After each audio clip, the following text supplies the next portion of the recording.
परिचय। बेटा जय, क्या कर रहे हो? पिताजी, मैं पानी पीना चाहता हूँ, इसलिए नल से पानी ले रहा हूँ। अजय, पीने के लिए नल के पानी का उपयोग मत करो, इसमें कीटाणु हो सकते हैं। हमेशा आरओ द्वारा शुद्ध किया पानी ही पिया करो। ठीक है पिताजी। मैं आपसे कुछ पूछना चाहता हूँ, आरओ प्यूरिफायर कैसे काम करता है? मैं तुम्हें बताता हूँ। यह विपरीत परासरण के सिद्धांत पर काम करता है। नल का पानी वह विलयन होता है जिसमें लवण, धातुएं और कुछ अशुद्धियां होती हैं। आरओ प्यूरिफायर में अर्धपारगम्य झिल्ली होती है जो केवल पानी के अणुओं को गुजरने देती है, जबकि अन्य दूसरे अणु अर्धपारगम्य झिल्ली में से नहीं गुजर सकते। नल का पानी विलयन का और शुद्ध जल विलय का काम करता है। झिल्ली केवल विलय के अणुओं को गुजरने देती है। अच्छा पिताजी, मुझे मेरे सवाल का जवाब मिल गया। अब मैं इसके बारे में और अधिक जानना चाहता हूँ। बेटा, इसके बारे में और अधिक जानने के लिए तुम्हें विलयनों के बारे में पढ़ना पड़ेगा। छात्रों, आज हम विलयनों के बारे में और अधिक जानेंगे।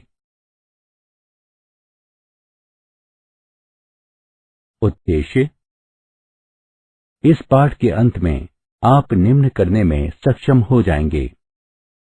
वाष्प दाब को परिभाषित करना, राउल्ट का नियम समझाना, दो अस्थिर द्रवों के विलयन के लिए राउल्ट का नियम समझाना, आदर्श और अनादर्श विलयनों में विभेद करना, धनात्मक और ऋणात्मक विचलन को समझना, अणुसंख्य गुणधर्म समझना, विसरण और विपरीत विसरण को परिभाषित करना, असामान्य मोलर द्रव्यमानों को समझना और वॉन हॉफ फैक्टर की गणना करना।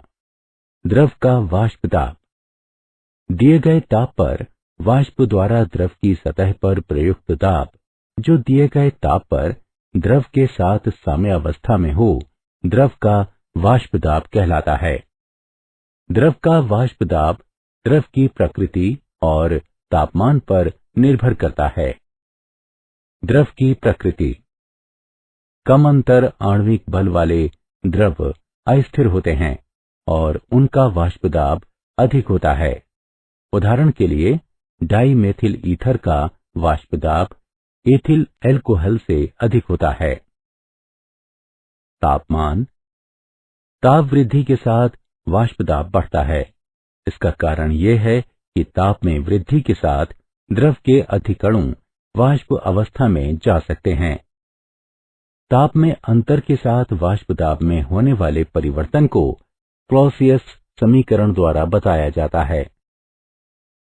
यहाँ P1 और P2 क्रमशः तापमान T1 और T2 पर वाष्प दाब हैं और R सार्वत्रिक गैस नियतांक है। विलयन का वाष्प दाब।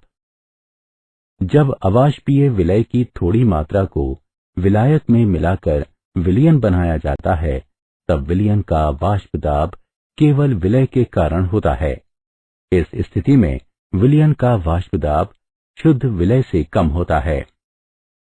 विलयन की स्थिति में द्रव सतह का कुछ भाग विलय के कणों से भरा होता है जो अवाष्पशील होते हैं। इसलिए द्रव का वाष्पीकरण कम सतह से होता है। इससे वाष्प दाब कम हो जाता है। राउल्ट का नियम। अवाष्पशील विलय वाले विलयन का वाष्प दाब विलायक के मोल अंश के समानुपाती होता है। वाष्पशील विलायक और अवाष्पशील विलय के विलयन की स्थिति में विलयन का वाष्प दाब इस प्रकार होगा।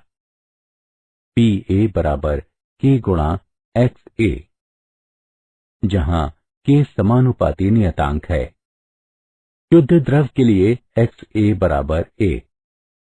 इस स्थिति में K शुद्ध विलायक के वाष्प दाब के बराबर हो जाता है, जिसको P0 A से प्रदर्शित किया जाता है।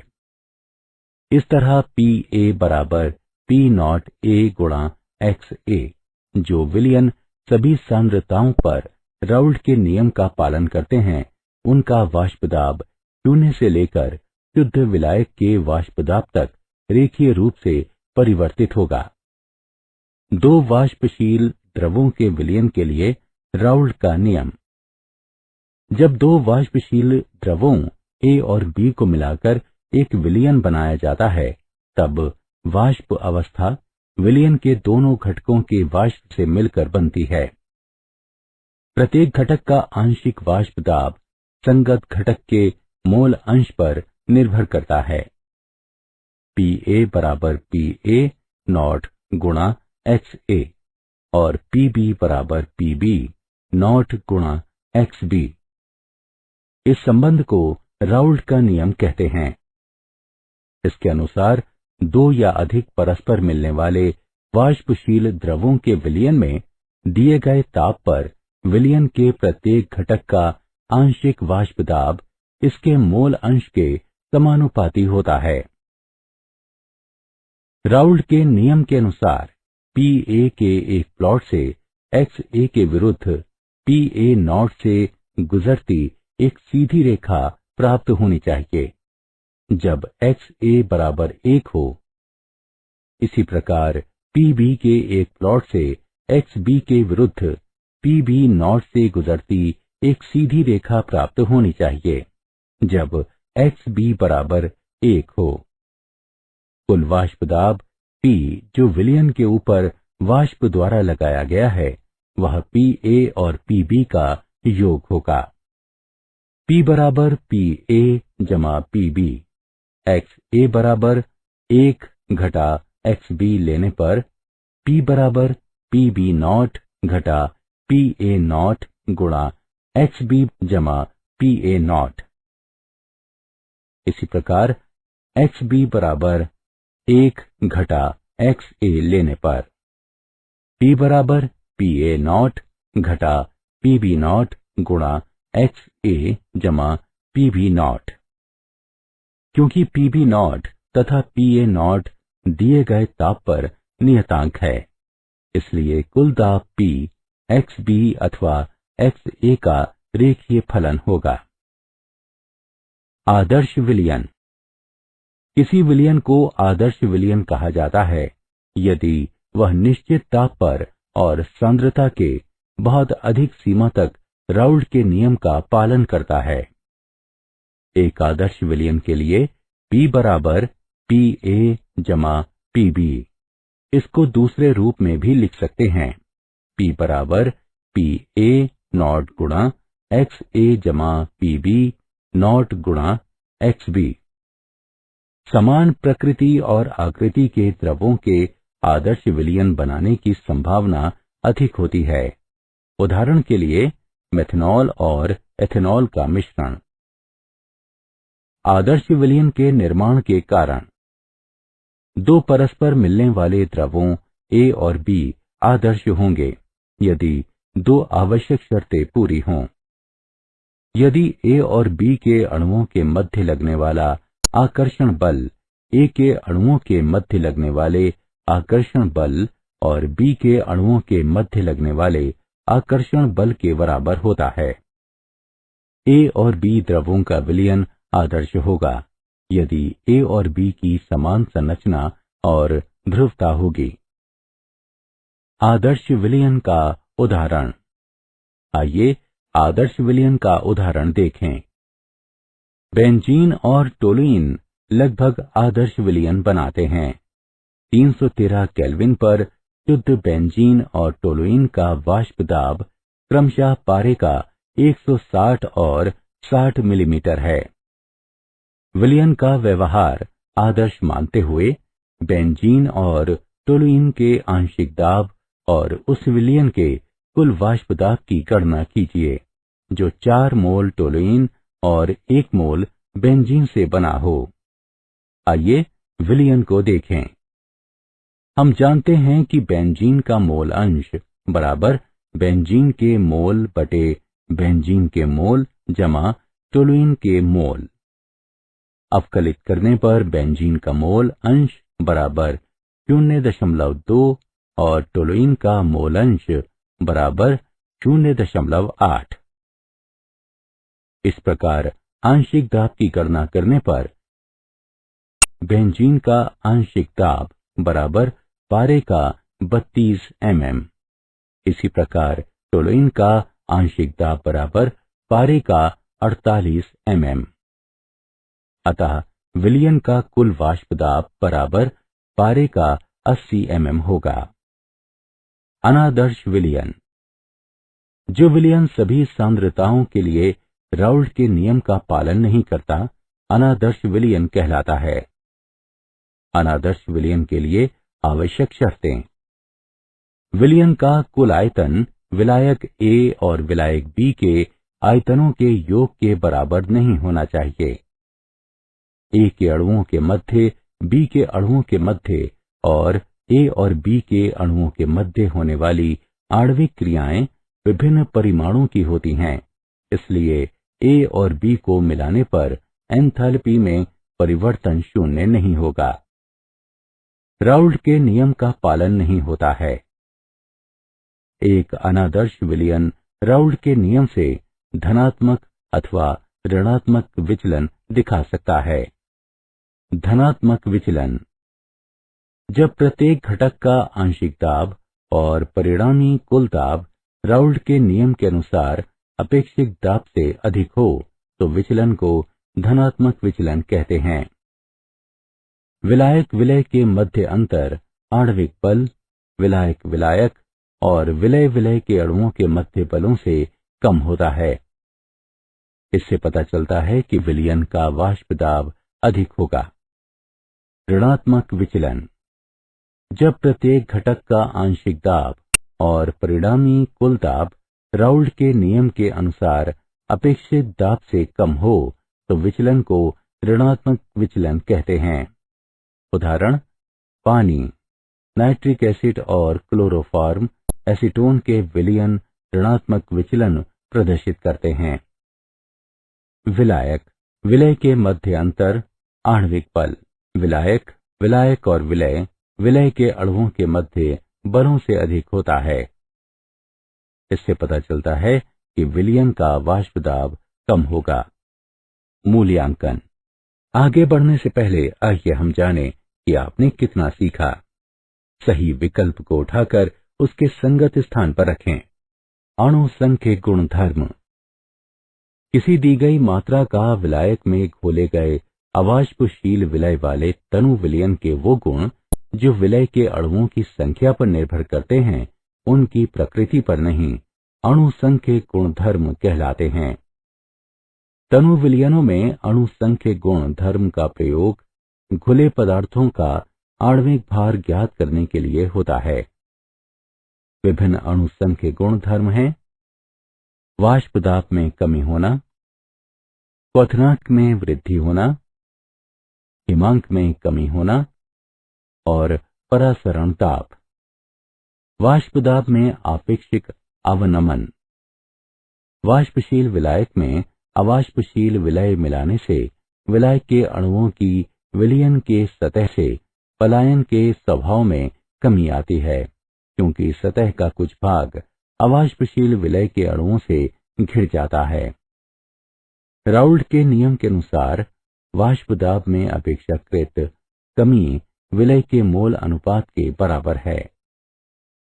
अतः Pa0 घटा P/Pa0 बराबर XB, जो कि NB/Na जमा NB के बराबर है।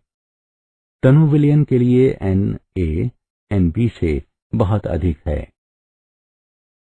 इसलिए हर में NB को नगण्य मानने पर हमें MB बराबर Pa0/Pa0 घटा P गुणा WB गुणा Ma/WA।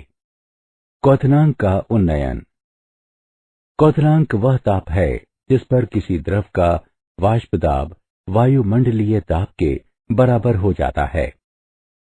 जब अवाष्पशील विलय को वाष्पशील विलायक में मिलाया जाता है, विलायक का वाष्प दाब कम हो जाता है। इस विलयन को उबालने के लिए, इसके वाष्प दाब को बढ़ाने के लिए इसके तापमान को शुद्ध विलायक के क्वथनांक के ऊपर ले जाना चाहिए। विलयन के और शुद्ध विलायक के क्वथनांक के अंतर को क्वथनांक का उन्नयन कहते हैं। इसे डेल्टा टीबी से प्रदर्शित करते हैं। डेल्टा टीबी बराबर टीबी घटा टीबी नॉट। तनु विलयन के लिए क्वथनांक का उन्नयन विलयन के विलय की मोलल सांद्रता के समानुपाती होता है। Kb को मोलल उन्नयन स्थिरांक कहते हैं। मोलल वृद्धि स्थिरांक क्वथनांक में वह वृद्धि है जब अवाष्पशील विलय के 1 मोल को 1 किलोग्राम विलायक में घोला जाता है। हिमांक का अवनमन। हिमांक वह तापमान है जिस पर किसी पदार्थ का वाष्प दाब अपनी द्रव अवस्था में ठोस अवस्था में इसके वाष्प दाब के बराबर होता है। विलयन तब जमा होता है जब इसका वाष्प दाब शुद्ध ठोस विलायक के वाष्प दाब के बराबर हो जाता है। जब विलायक में अवाष्पशील विलय मिलाया जाता है तब इसका वाष्प दाब विलयन में कम हो जाता है। शुद्ध विलायक और विलयन के हिमांक के अंतर को हिमांक का अवनमन कहते हैं। हिमांक में कमी डेल्टा टीएफ से प्रदर्शित होती है, जो टीएफ नॉट घटा टीएफ के बराबर है। तनु विलयन के लिए हिमांक का अवनमन विलयन की मोललता के समानुपाती होता है। केएफ को मोलल अवनमन स्थिरांक कहते हैं। मोलल अवनमन स्थिरांक हिमांक में वो अवनमन है जब अवाष्पशील विलय के 1 मोल को 1 किलोग्राम के विलायक में मिलाया जाता है। परासरण। शुद्ध विलायक से विलायक का गमन अथवा तनु सांद्रता वाले विलयन से अर्ध पारगम्य झिल्ली के माध्यम से अधिक सांद्रता वाले विलयन में जाने को परासरण कहते हैं। विलायक का गमन केवल एक ही दिशा में होता है। अर्ध पारगम्य झिल्ली झिल्ली जिसके द्वारा केवल विलायक के अणु निकल सकें किंतु विलय के नहीं। उदाहरण: सेलोफेन, पार्चमेंट कागज, कोशिका भित्ति। परासरण दाब। जब किसी विलयन को विलायक से एक अर्ध पारगम्य झिल्ली द्वारा अलग किया जाता है तब आधिक्य में बने द्रव स्थैतिक दाब को परासरण दाब कहते हैं। इसे पाई से निरूपित करते हैं। दिए गए ताप पर परासरण दाब विलयन की मोलरता के समानुपाती होता है। पाई बराबर CRT। समीकरण में C का मान रखने पर हमें पाई बराबर WB गुणा R गुणा T बटे MB गुणा V प्राप्त होगा। इस प्रकार MB को ज्ञात किया जा सकता है। विपरीत परासरण। यदि विलयन पर परासरण दाब से अधिक दाब लगाया जाए तो अर्ध पारगम्य झिल्ली में से शुद्ध विलय विलयन में से बाहर आने लगता है। इस प्रकार परासरण की दिशा बदल जाती है और इस प्रक्रिया का नाम विपरीत परासरण है। विपरीत परासरण परासरण का ठीक उल्टा है। जब अतिरिक्त बाह्य दाब लगाया जाता है, विपरीत परासरण का प्रयोग समुद्र से शुद्ध पानी प्राप्त करने के लिए किया जाता है। असामान्य मोलर द्रव्यमान। संयोजन। अणुओं के संयोजन से विलयन में अणुओं की संख्या कम होती है, लिहाजा अणु संख्य गुणधर्म में कमी हो जाती है। अणु संख्य गुणधर्म आणविक द्रव्यमान के व्युत्क्रमानुपाती होते हैं, इसलिए सामान्य की जगह आणविक द्रव्यमान की बड़ी मात्रा प्राप्त होती है। वियोजन। वियोजन के कारण विलयन में विलय के कणों की संख्या बढ़ जाती है, जिससे अणु संख्य गुणधर्म में बढ़ोतरी होती है। अणु संख्य गुणधर्म आणविक द्रव्यमान के व्युत्क्रमानुपाती होते हैं, इसलिए सामान्य की अपेक्षा अणु संघ के गुणधर्म की कम मात्रा प्राप्त होती है। Want half factor. यह विलय के सामान्य अणुभार और अवलोकित आणविक द्रव्यमान का अनुपात होता है। इसे I से निरूपित करते हैं। I बराबर सामान्य अणुभार बटे अवलोकित आणविक द्रव्यमान, अथवा I बराबर अवलोकित अणु संघ के गुणधर्म की संख्या बटे अणु संघ के गुणधर्म की कलित संख्या। वॉन्ट हाफ फैक्टर विलयन में विलय के अणुओं के संयोजन अथवा वियोजन की सीमा को प्रकट करता है। संयोजन की स्थिति में I छोटा होता है 1 से। वियोजन की स्थिति में I बड़ा होता है 1 से। ना संयोजन और न ही वियोजन में I बराबर होता है 1 के। क्या आप जानते हैं, संतृप्त विलयन को गर्म करने पर द्रव फैलता है, जिससे और अधिक विलय घुल जाता है। संतृप्त विलयन को ठंडा करने या वाष्पित करने पर विलय के लिए कम जगह बचती है, इसलिए विलय अवक्षेपित होता है। अवक्षेपित विलय के अणु आपस में मिलकर ठोस क्रिस्टल बनाते हैं।